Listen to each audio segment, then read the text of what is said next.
पठार भागातील आणे गावामध्ये राष्ट्रवादी काँग्रेसचे जिल्हा परिषद सदस्य पांडुरंग पवार, राष्ट्रवादी काँग्रेसचे युवा नेते अतुल बेनके, त्याचबरोबर राष्ट्रवादी काँग्रेसच्या कार्यकर्त्यांचा गावभेट दौरा संपन्न झाला. श्री रंगनाथ स्वामी महाराज मंदिर आणि गुरुवारच्या महाआरतीत हजर राहून त्यांनी भाषण केलं आणि गावकऱ्यांची गावासंबंधित चर्चा देखील केली.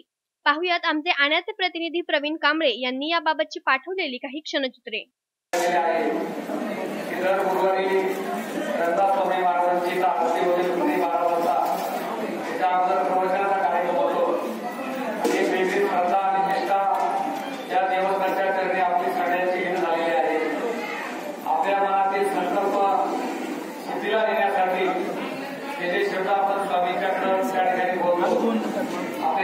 सगळे शब्द पूर्ण करण्याची ताकद आणि क्षमता स्वामींच्या मध्ये आहे अशी आपल्या सगळ्यांची निर्भर भावना आहे. त्या भावनेमधून आपण सगळेजण या ठिकाणी या परिसरामध्ये काम करतो. माझी सर्व ग्रामस्थांना या निमित्ताने विनंती आहे की गेल्या अनेक वर्षापासून या परिसरामध्ये आदरणीय उद्धवजी बेनके साहेब आणि आमदार दिलीपरावजी वळसे पाटील साहेबांच्या माध्यमातून मी या ठिकाणी काम करतो. रंगनाथ स्वामींच्या या पवित्र क्षेत्रासाठी लक्ष देण्याचं काम असेल किंवा यात्रेसाठी अनुदान सुरू करण्याचा निर्णय असेल किंवा सर्वत्र कॉम्प्लिकेशनचं काम असेल किंवा भक्त भवानीचे प्रदर्शन मार्ग ही सगळी कामं जिल्हा परिषदेच्या माध्यमातून राष्ट्रवादी काँग्रेस पक्षाच्या माध्यमातून या ठिकाणी पूर्ण करण्यात आलेली आहे. आणि अजूनही आपल्याला पुढच्या कालावधीमध्ये बरेचशी कामे या ठिकाणी निवडणुकीच्या माध्यमातून करायची. माझी सर्व ग्रामस्थांना या निमित्ताने एवढीच विनंती राहणार आहे. सध्या लोकसभेच्या निवडणुकीचं रणांगण या ठिकाणी सुरू आहे. राष्ट्रवादी काँग्रेस पक्ष, स्वाभिमानी पक्ष, त्याचबरोबर शेतकरी कामगार पक्ष आणि रिपब्लिकन पार्टी ऑफ इंडिया या सगळ्या मित्र पक्षांचे उमेदवार डॉक्टर अमोल कोल्हे साहेब हे आपल्या सगळ्यांचे उमेदवार आहेत आणि धर्मरक्षक संभाजीच्या मालिकेच्या माध्यमातून ते घराघरात त्या ठिकाणी पोहोचलेले आहेत. पुढच्या काही दिवसामध्ये ते आपल्या अनेक ग्रामस्थांच्या भेटीच्या निमित्ताने या ठिकाणी निश्चितपणे येतील. परंतु त्यांचा एक प्रतिनिधी म्हणून अतुल शेटार आणि शरदराव या ठिकाणी आलेला आहे. मी आपल्याला सगळ्यांना आवाहन करतो की उद्याच्या विधानसभेच्या निवडणुकीमध्ये 29 एप्रिलला जे आपलं मतदान होणार आहे या मतदानामध्ये डॉक्टर अमोल कोल्हे साहेबांना आपण त्यांच्या नावासमोर जे घड्याळ आहे त्या घड्याळासमोरचं बटन दाबून चांगल्या मताधिकाऱ्याने विजय करावं, जेणेकरून आपल्या पठार भागामध्ये जे काही अमूलतरी प्रश्न आहेत, जी काही आपली अपूर्ण काम आहे ती करण्याची त्या ठिकाणी आपल्याला निश्चितपणे प्रेरणा मिळेल.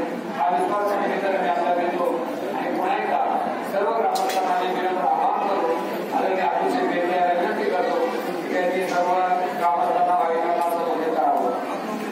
आज गुरुवारच्या आरतीला येण्याचा योग मिळाला हे खरं तर आम्ही आमच्या थोडंसं भाग्य समजतो. आता पवारसाहेबांनी सगळ्या गोष्टी सांगितलेल्या आहेत. पण निश्चित प्रकारे ही गोष्ट मला सांगायची, निवडणुका येतील, निवडणुका जातील, पण यंदाच्या वेळेस आपल्या तालुक्यातला तुला आपल्याला दिल्लीला पाठवण्याची संधी मिळाली आहे. छत्रपती शिवाजी महाराजांची भूमी आहे, श्री रंगनाथ स्वामी महाराजांची भूमी आहे, चैतन्य महाराजांची भूमी आहे, सीताराम बाबांची भूमी आहे, त्याचबरोबर रामदास महाराजांची भूमी आहे. अशा अनेक संत महाराज मंडळी आपल्या या तालुक्यात निघून गेले आणि या तालुक्याला आता बहुमान मिळाला आहे की आपल्या तालुक्यातला आपल्या ज्या भूमीचा मुलगा आता आपल्या दिल्लीला पाठवायचा. शेतकऱ्याचं काय झालं, कुठं झालं त्या निवडणुकीच्या प्रचाराच्या वेळेस आपण ते सांगू. पण स्वराज्य रक्षक संभाजी महाराज हे बहुजनांचे राजे होते. सगळ्या जगाला दाखवून द्यायचं काम कुणी केलं असं तर डॉक्टर अमोल कोल्हे.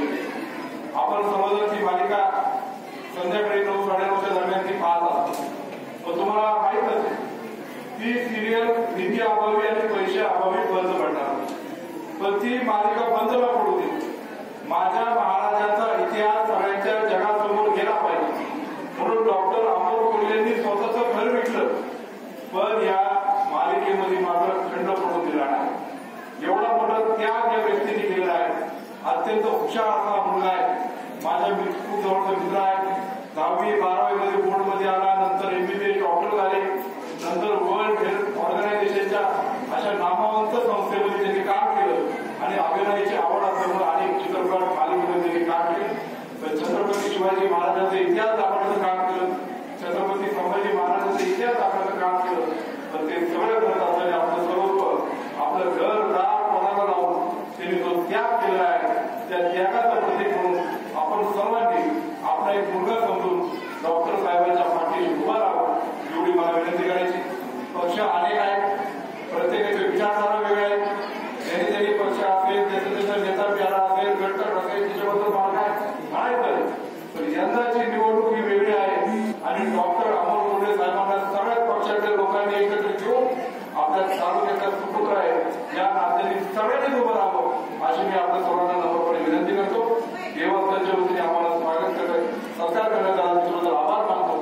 महाराजांचा प्रसाद आम्हाला इथं लाभ मिळाला त्याच्याबद्दलही मी आपल्या देवस्थान आपल्या सर्वांचा मनपूर्वक आभार मानतो आणि थांबतो. धन्यवाद. शून्य पाईन टाईप करून सबस्क्राईब करा, घंटीच्या बटनावर टिक करा, लाईक करा आणि शेअर करा.